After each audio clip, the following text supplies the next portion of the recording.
Bismillahirrahmanirrahim. Assalamualaikum warahmatullahi wabarakatuh. Alhamdulillah wassalatu wassalamu ala sayyidina Rasulillah Muhammad ibn Abdillah wa ala alihi wa ashabihi wa man tabi'ahu wa wala.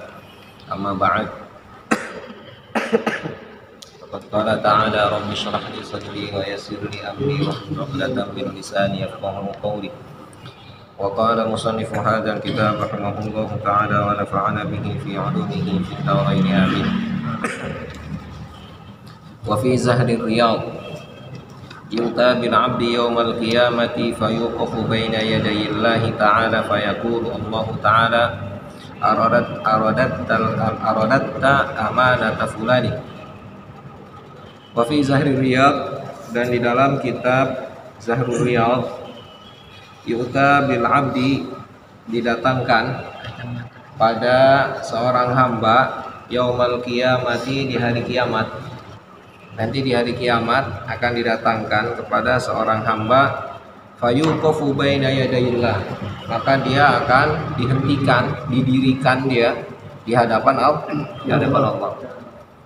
Ya, jadi kita nih seorang hamba di hadapan Allah langsung, gitu ya.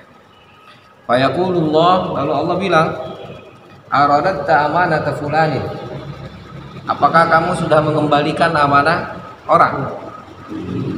Fayaqulu la ya rabbi, enggak. Kamu udah ngulangin belum amanah orang? Jawabnya enggak. Fayamurullahu malakan, ya maka fayamuru, maka memerintahkan Allah Ta'ala, Allah malakan, seorang malaikat. Fayakhudhu biyadihi, lalu dia mengambil tangannya, malaikat itu mengambil tangannya. Wa yantaliqu bihi ila jahannam, dan dibawanya pergi kepada neraka jahannam.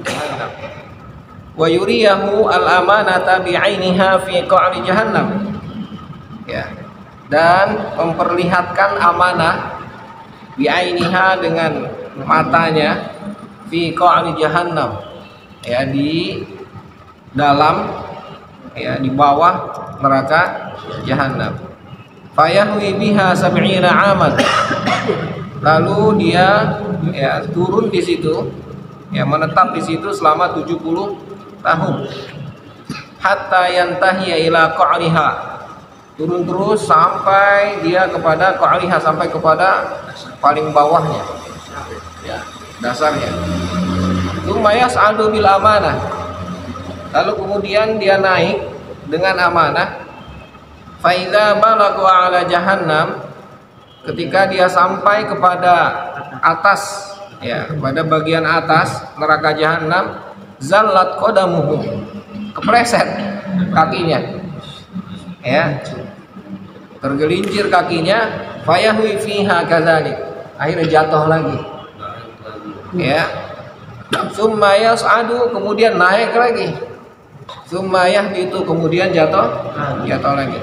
Wa hakadza, demikianlah, hatta yudrikahu lutfu rabbih, sampai dia menjumpai kelembutan Allah Ta'ala bisyafa'atil Mustafa, ya, dengan syafaat atau pertolongan Nabi Muhammad sallallahu alaihi wasallam. Fayurdi anhu sahibul amanah, lalu akhirnya yang punya amanah itu ridho terhadapnya. Ya, hati-hati makanya tuh, ya, kita duit 500 perak kemana? Nah, kudu hati-hati, ya. Kata kita mah, ya, ini cuma 100 perak atau kata kita. Tapi kalau dia sampai nggak ridho, nah itu di hari kiamat turun 70 tahun, ya, di api neraka itu, di jahanam turun 70 tahun. Habis itu naik lagi ke atas, kepreset lagi, ya, naik lagi, kepleset lagi, sampai kapan? Sampai apa? Sampai Allah ridho dengan apa? Artinya orang yang punya amanah itu ridho, Allah bikin dia ridho, lalu akhirnya selamat sudah, Pak. Ya, hati-hati. Makanya Rasulullah itu kan ketika ada yang meninggal, kata Rasulullah, punya utang enggak? Gitu. Ya. Hah? Nah iya, makanya kalau masih punya utang, kata Rasulullah, bayar dulu utangnya, ntar baru disolati. Kasarnya begitu. Ya. Jadi meskipun mayat itu disegerakan, namun hutang lebih utama. Ya, sudah hati-hati tuh. Kalau kita belum punya, ya kalau dia belum punya ya talangin dulu, siapa yang punya gitu ya, yang mau talangin. Ya. Nah iya, agak ada yang halangan ya mau diantepin. Apalagi kalau yang nipu gimana tuh? Yang nipu itu ngebohongin itu. Ya silakan aja, itu yang tahu-tahu ngaku-ngaku misalnya ya. Alhamdulillah ya. Haji Tatang meninggal, tahu-tahu ada yang ngaku, saya Haji Tatang utang sama saya 30 juta. Gitu. Ya saya bagaimana? Kalau disolatin dulu. Kan lah iya kan? Nggak boleh. Jangan sholatin dulu, bayar dulu utangnya. Kalau utang sama bank gimana tuh? Sama perorangan gitu. Nah, makanya kalau dengan bank kan itu nanti ujungnya begitu katanya kabarnya. Kalau sama bank, ya itu sama bank katanya dibebasin katanya. Ada LPS. Ada LPS. Iya. Lembaga itu penjamin simpanan. Iya kalau gitu minjem terus besok mati gitu. Bisa. Nggak dibebasin pertama. Enggak tuh. Mau rugi bang juga. Asuransi, semacam asuransi. Iya, jadi asuransi, maksudnya nanti asuransi yang membayar ke banknya. Jadi banknya Asuransi. iya, jadi penjaminnya nanti yang bayar. Makanya kita harus hati-hati lah. Jadi pada dasarnya tetap aja hutang mau kemana pun tetap hutang. Ya. Jadi artinya amanah itu tadi ya kita mikirnya bukan hanya hutang sebetulnya. Ya. Pernah ada hadis Rasulullah pernah sholat, tahu-tahu sholatnya buru-buru. Habis assalamualaikum langsung lari Rasulullah. Ya. Tahu-tahu ngapain? Kata Rasulullah, ternyata kata Rasul tadi ada janji dengan orang Yahudi untuk ngulangin tameng yang dipinjam oleh Rasulullah. Jadi itu amanah itu sampai begitu. Orang Yahudi dia tuh lah. Ya, padahal kan orang Yahudi. Tapi namanya amanah, janji, ya meskipun kepada orang Yahudi tetap didahulukan. Gitu. Ya, jadi kita jangan meremehkan itu kepada siapa. Ya, hanya karena kepada orang besar akhirnya kita dahulukan. Tapi kalau orang yang kecil, udah tenang aja. Lah, jangan begitu, nggak bisa nganggap enteng, nggak bisa nganggap remeh. Ya. Kalau lupa itu Ustaz. Kalau lupa lagi. Ya, kalau lupa mah namanya lupa ya. Lupa. Nanti dijahat. Nggak mau kalah nanya dia. Sudah ya gini. Ya apa namanya? Jadi lagi-lagi Islam itu hebat ya, indahnya Islam itu selalu ngajarin kita ketika kita dalam posisi ketika kita dalam posisi A dengan kita dalam posisi B itu berbeda tindakannya. Kalau kita posisi orang yang memberikan hutang, Islam ngajarinnya bebasin, ikhlasin, ya. Jadi kita harus ridho gitu bahwa hutang itu bebas, bisa ditagih. Itu akan jadi pahala nanti di hari kiamat. Mengurangi pahala itu ya. Ya bukan hanya nggak mengurangi, bahkan dapat pahala lagi, tambahan. Oke? Tapi harus nemuin orang yang dihutanginya dulu. itu lebih baik. Lebih baik kalau punya bapak. Iya. Kalaupun nggak dihutangin, artinya kasarnya begini. Ini yang paling rendahnya begini bilangnya. Kalau dia bayar, alhamdulillah. Kalau dibayar ya udah gue ikhlasin dah. Gitu, kasarnya gitu. Tapi yang akan lebih hebat lagi, udah nggak usah mikirin hutang, lunas. Itu lebih keren lagi. Sehingga orang yang berhutangnya Tenang. nggak mikirin utang terus dia. Apalagi lagi sakit ya. Apalagi lagi sakit. Ada posisi seperti begini, saya ngutangin seseorang. dia waktu itu memang orang miskin lah, nggak Iya, punya. iya, iya. Kemudian sesuai dengan perubahan kan. Iya. Kondisi kan, misalnya saya lagi nggak punya nih, Iya, iya, iya. jadi lagi down gitu saya. Iya, iya, iya. Yang ini lagi naik nih, Iya. tapi nggak mau bayar itu. Ya, ya, ya. Makanya saya bilang, ya itulah makanya hebatnya Rasulullah itu ngajarin kita kalau kita posisi yang memberi hutang, kita harus sedekah tadi posisinya. Ya, jadi sesulit kan ada ayat itu walau kana bihim khososoh itu. Jadi ada orang yang dia menyumbang, dia terus memberikan pertolongan meskipun dalam keadaan sulit.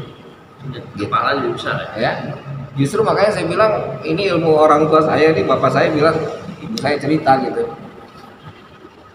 pada saat dia nggak punya duit gitu, itu dia pulang ke Sukabumi buat ngasih emaknya gitu. Biar dia jadi punya duit.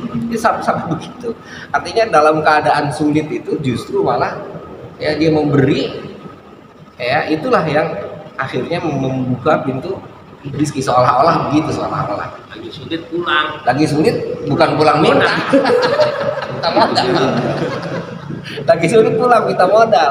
Nah, iya, bukan itu, bukan ya. Justru ketika ya kasar kan logikanya masa sih gitu, enggak, maksudnya paling enggak misalnya dia punya uang 30.000 gitu ya, nah, maka ongkos itu 10.000, maka 15.000 dikasih orang tuanya, yang 5.000 buat dia makan gitu, misalnya. Artinya sampai begitu ya. Alhamdulillah. Oh iya, lagi. Bawa sini. Oke ya, jadi mana itu? Jadi kalau posisinya adalah posisi orang yang memberikan hutang, ya, maka sama Rasul diajarinya, sama Al-Quran diajarinya hutihin.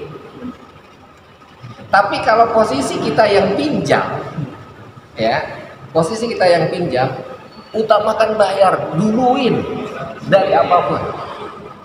Maka nanti Rasulullah ngajarin tuh ada yang ada beberapa hal yang harus didahulukan dari apapun. Yang diantaranya adalah bayar hutang, menikah.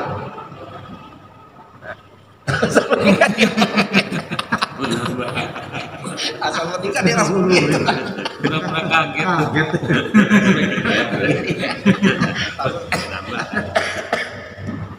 Refleks udah. Menikah itu disegerakan, jangan salah. Ya.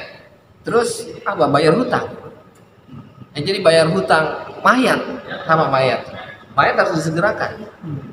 Dimandikan lalu segera dikuburkan, itu mayat itu harus disegerakan. Ya. Jangan-jangan dia itu lagi apa? Udah rindu, udah pengen buru-buru ketemu. Gitu. Yang soalnya kalau yang dosanya banyak. Lah sama yang dosanya banyak kan pengen buru-buru pengen buru-buru disiksa. Lah iya kan? Gitu. Ya. Nah, jadi kembali bahwa ketika Islam itu ngajarin posisi yang berbeda-beda tuh. Bukan berarti Islam itu ngajarin pelimpan, bukan. Jangan salah. Jadi kalau kita posisi di atas itu harus memberi, menolong. Tapi ketika di bawah maka kita harus berupaya juga memberikan pertolongan. Gitu. Jadi ujungnya ketemu.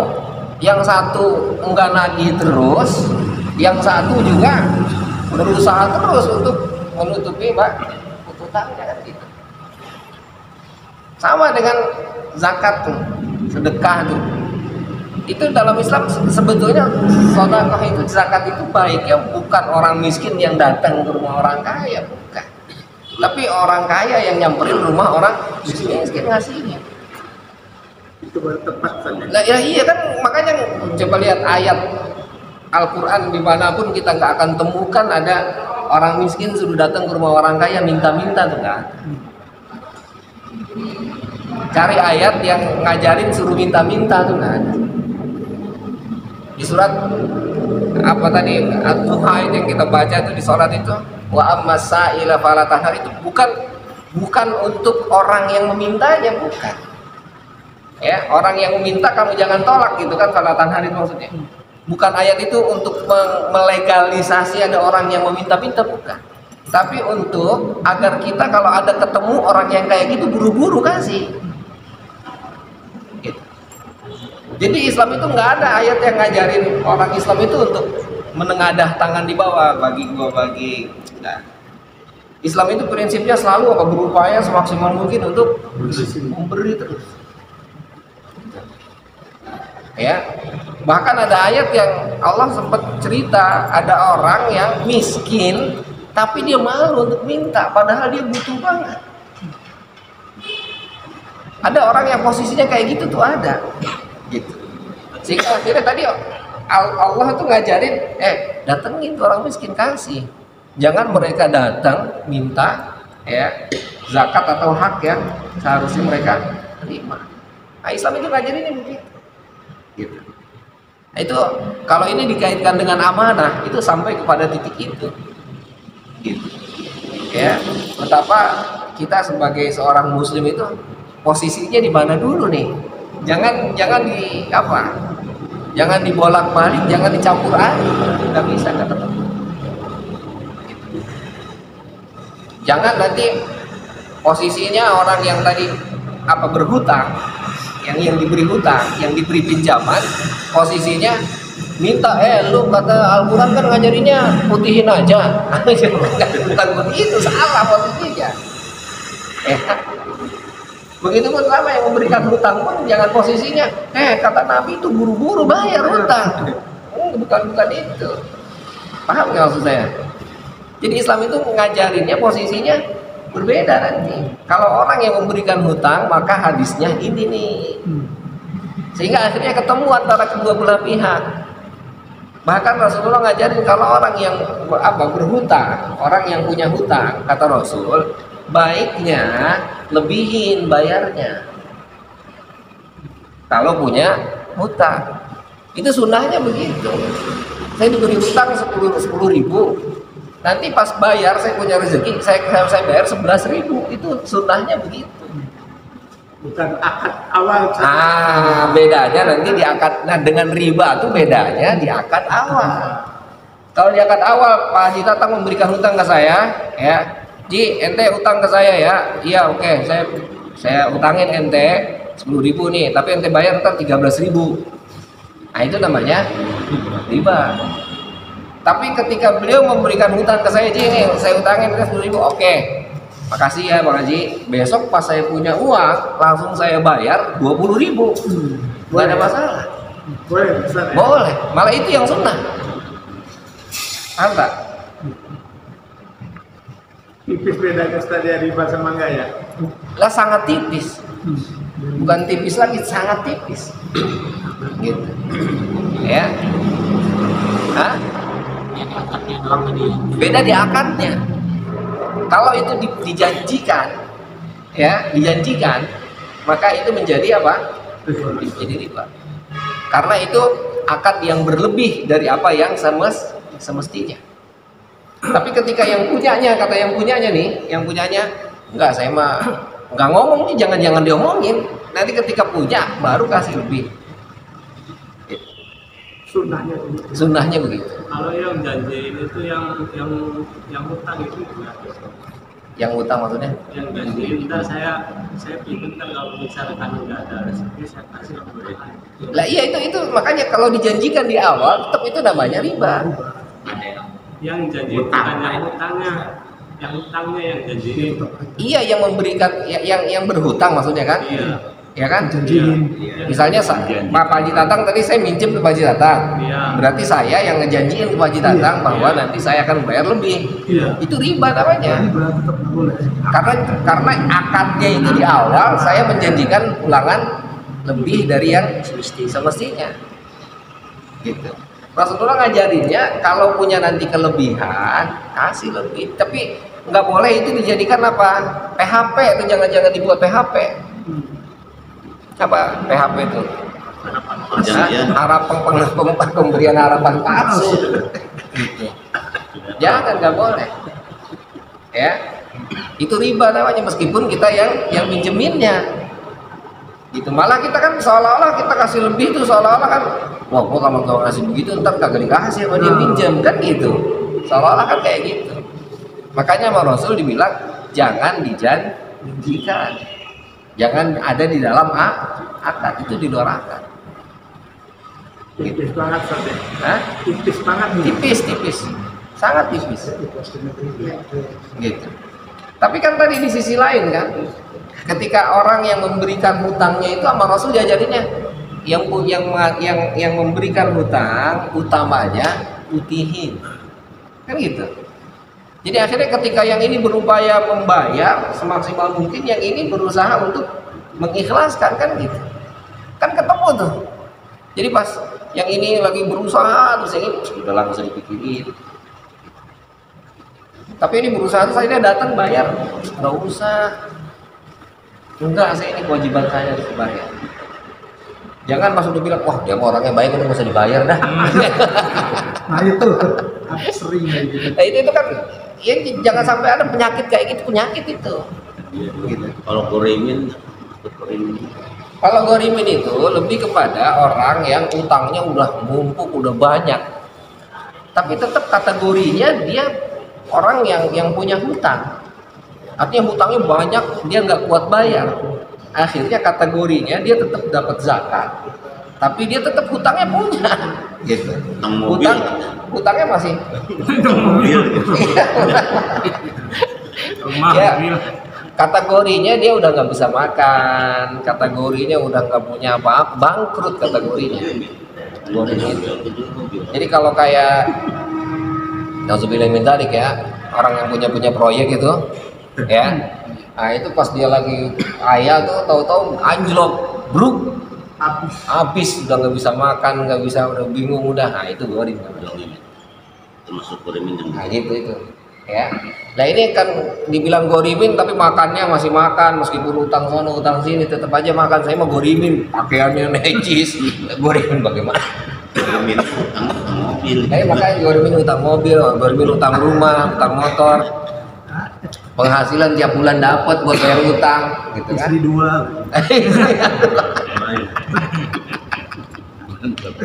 Aduh, tepak jidat itu mah udah.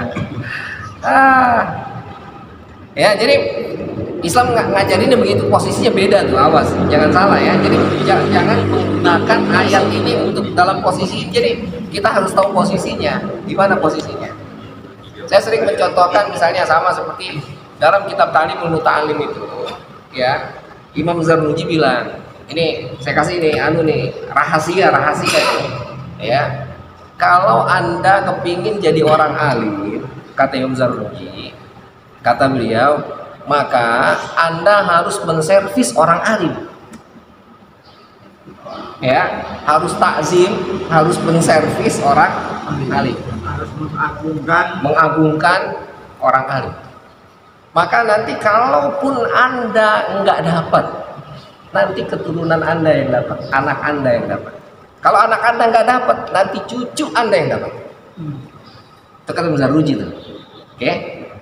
Tapi jangan posisi ini, saya sebagai guru akhirnya saya bilang, ente pengen jadi orang alim enggak? Bayarin saya ente. Pak, paham maksud saya ya? Jadi jangan itu digunakan untuk itu, tapi gunakan itu untuk saya sebagai murid. Saya punya guru, maka saya harus mengagungkan guru saya harus menghormati guru saya harus menservis guru saya. Nah itu maksudnya. Jadi jangan saya sebagai guru akhirnya, Pak, murid saya kan, Bapak murid saya, maka Bapak harus kasih uang ke saya setiap bulan 1 juta ya. Bayaran. Untuk takzim. Kalau Bapak mau alim, Bapak harus kasih setiap bulan 1 juta ke saya. Saya butuh apa-apa, Bapak harus penuhi. Siapa aja datang?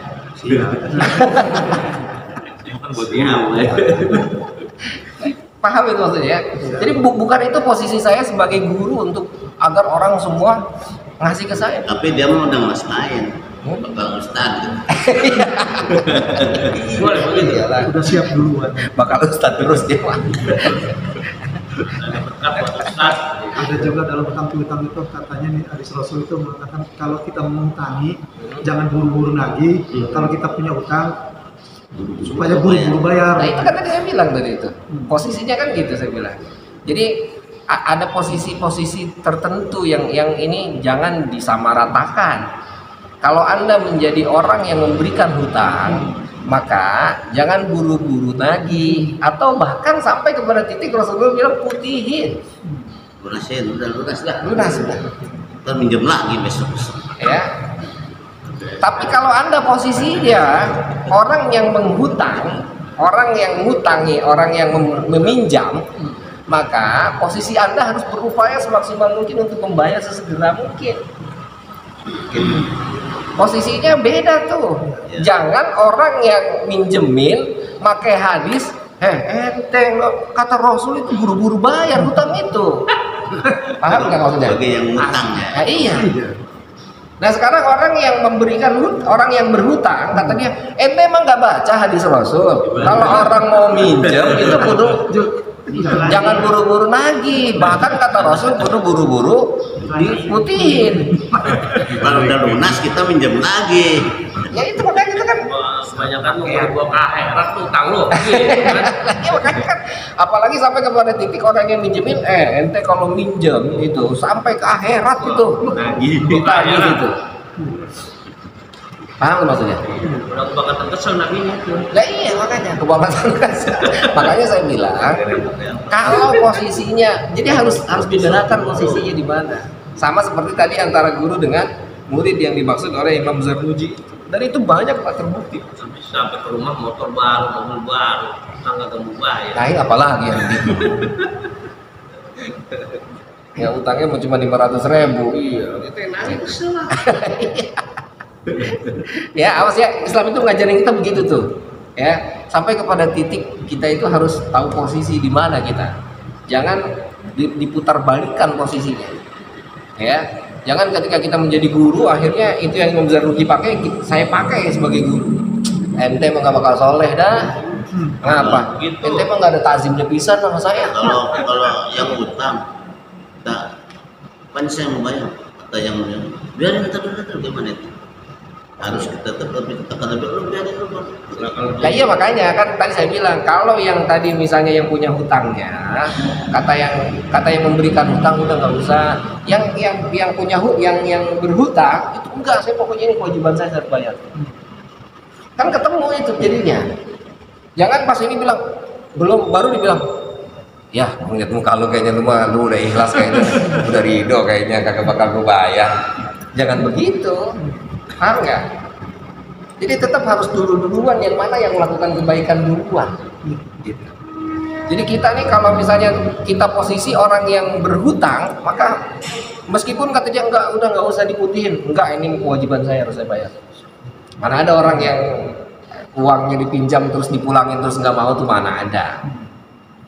Paham nggak? Kalau sedikit tuh nggak apa-apa, murah-murah, kalau segitu biarin. Nah ya kan kata kita kan nggak usah, tapi kan kalau misalnya orang amanah, pas saya minjem ke Pak Jada, misalnya kata Pak Jada, udah Ji, putihin aja. Enggak Bang Haji, saya tinggal lari duitnya misalnya. Ya si Haji ya Pak Agus, orangnya amanah. Bagian udah saya putihin dia tetap bayar. Kan gitu kan? Besok-besok kalau minjem lagi gue kasih. Kan begitu. Coba kalau kata Haji Adam, udah Ji, anu aja. Ya, alhamdulillah. Dalam hati dia, besok minjem lagi, awas. Balik lagi dah. Begitu nggak kira-kira? Alhamdulillah. Bener. Lah iya begitu kan. Meskipun kata dia udah udah jadi bayar. Kan alhamdulillah, besok gue pinjem lagi kata saya ya kan. Kata dia awas besok pinjem lagi loh. Begitu kan? Islam kan nggak ngajarin begitu, enggak. Islam ngajarinnya yang ini bilang jangan lo putihin. Tapi yang ini untuk yang minjemnya bayar dulu, bayar. Jadi ketemu terus. Jadi ketemu ya. Ketemu lah. Jangan. Nggak usah bayar terus. Gitu. Tinggal udah pokoknya harus dibayar. Kalau putar nangis orang mau bayar, biarin aja. Lah kita nagih orang nggak mau bayar ya sudah. Tadi kan saya bilang tadi, ketika kita hanya sekedar menagih terus, dia minta waktu lagi, itu akan menjadi kebaikan kita terus, nggak ada masalah. Besok dulu nyebut. Tarsok kata dia alhamdulillah, tarsok lagi alhamdulillah. Terus lagi. Rasulullah tuh bahkan sampai kepada titik nanti udah ada saatnya kayak bank pemutihan. Dia berarti beres itu ya. Kalau udah pemutihnya beres satu Pak. Selesai. Baru beres. Kalau nggak masih ada pendapatan, lagi tambah ya. Tarik itu mah. Awas ya itu ya, jangan salah posisi tuh. Ya, tetap meskipun posisinya adalah posisi apa? Posisi putihin, tapi tetap harus paksa bayar. Ya. Ini akal saya aja nih. Ada orang punya utang 40 tahun yang lalu sama saya. Ya, oke. Meninggal. Anaknya datang, bapak saya punya utang nggak? Ya. Seingat saya ada ini. Pak Dia. Terus gimana Pak Haji? Saya bilang ini dah, ini tuh teman saya lagi bikin masjid. Kita sadakoin aja bareng-bareng, saya dapat pahala, kamu dapat pahala, orang tua kamu dapat pahala. Saya bilang itu. Benar nggak cara saya? Boleh, itu bagus. Bagus itu nggak ada masalah. Sama saja. Tapi tetap akhirnya dia harus bayar hutang ke sana. Iya, tapi ya, dibayarnya ke sana. Sadakoin. Iya betul, tetap. Akan lebih bagus lagi kalau Pak Haji bilang udah nggak usah dibayar. Itu lebih bagus lagi. Punya kaya banget. Iya maksudnya lebih bagus lagi. Udah nggak usah dibayar itu lebih bagus lagi. Meskipun tadi kata Pak Haji, kalau bayar ke sono ke orang miskin atau bayar ke masjid, gitu utang saya bayar ke sono aja. Saya bilang kita sadakoin rame-rame. Iya, kita sodakoin rame-rame. Jadi itu alhamdulillah jadi sodakoh buat yang itunya, sodakoh yang punya utangnya. Sama anaknya juga. Sama iya semuanya. Tapi anaknya belum punya duit, iya, tapi saya belum ada duitnya di bank. Baru aku saya Baru nanya loh. Kalau saya sedekah sekian banyak mas sekarang nggak mau. Buat saya gede 60 juta.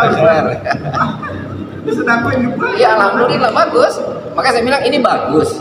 Akan lebih bagus lagi saya bilang gitu kan tadi. Ini bagus sudah bagus ini jempolnya 4 ini gitu ya. 4. Tapi akan jempolnya 6 bahkan 8 itu kalau udah putih. Terserah dia mau sedekah. Iyalah.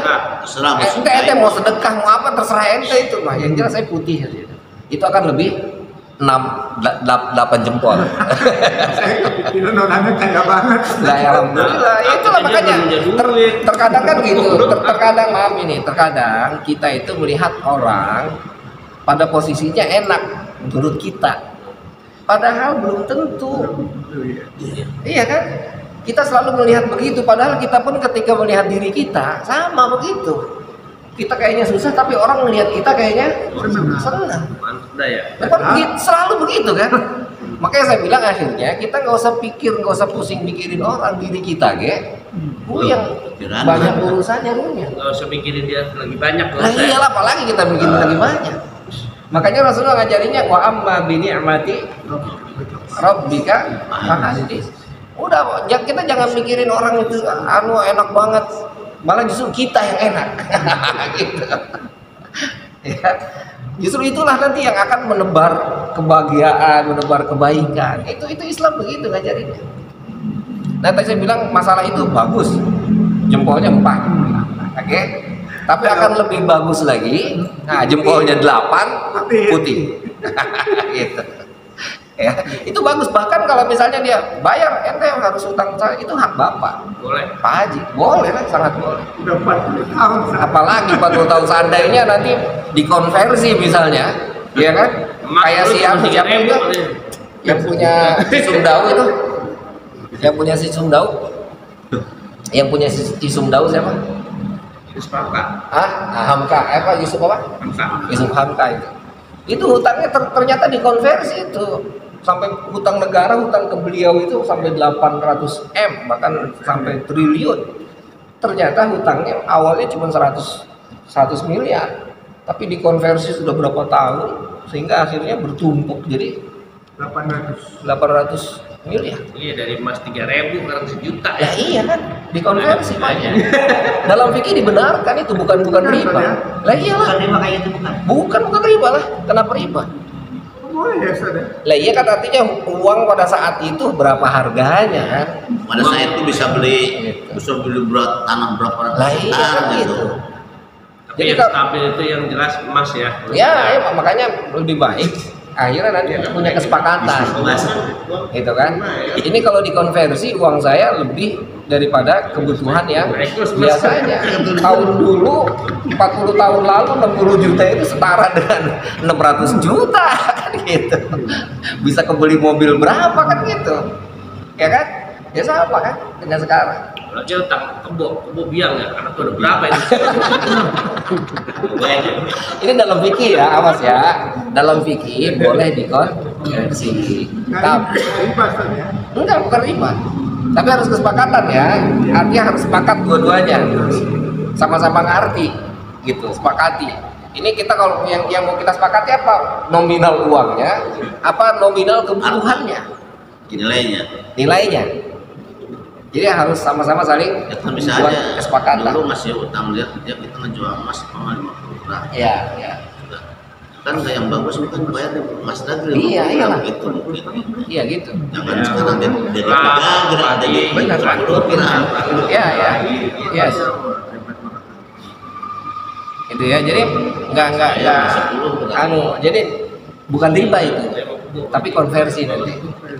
Ya. Nggak apa-apa selama itu sama-sama disepakati. Sama seperti tadi itu Pak Haji Muhammad bilang, hutangnya emas kan. Emas zaman dulu mau dengan zaman sekarang itu harganya beda, tapi kilonya tetap Sama, gramnya sama. terserah ente mau bayar berapa hitungan, yang penting saya mau minta gramnya kan gitu. Cuma pulangin 10 gram lagi udah. Nah iya gitu. Ya kan, mau sekarang uangnya turun terserah, yang penting 10 gram aja. Paham tak?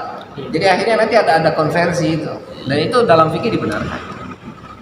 Ya, tapi selama tadi ada kesepakatan. Makanya hati-hati kita minjem uang jangan lama-lama. Iya, terpaksa yang pinjemin. Iya, karena nanti apa itu konversinya itu yang berat kita sendiri. Gitu. Dulu Jangan kita. 30 tahun nggak ada artinya. Lah iyalah. Apalagi uang rupiah. Apalagi uang rupiah nih sering jatuh. Iya, sering jatuh. Jadi udah 15.000 sekarang per dolar kan. Inflasi iya, 15.000 lebih. Lah iya. Berarti orang yang pinjem di kayak perbankan gitu bukan termasuk riba ya, Ustaz ya? Iya, seandainya oleh bank nanti dikonversi dalam, kan bank itu sekarang modelnya ketika minjem itu nanti dalam beberapa tahun ini akan berubah keuangannya. Kenapa? Karena nanti hitungannya adalah hitungan tadi itu. Kesepakatan. Ya. Karena nanti nilai gram tadi emas itu, makanya oleh ulama gampangnya mereka bilang, ulama fikih, emas aja udah jadiin ininya standarnya gitu.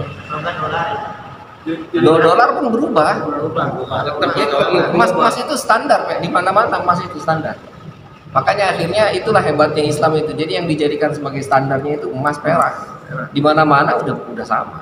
Emas perak itu akan begitu terus. Berarti kalau ngutangin sekian, ini misalnya harga emas sekian ini ya pada ngasih Nah, balik. itu lebih aman itu. Bayar. Makanya itu banyak gramnya ya, ini 20 Iya. gram ya. Gitu. Itu lebih aman itu. Karat.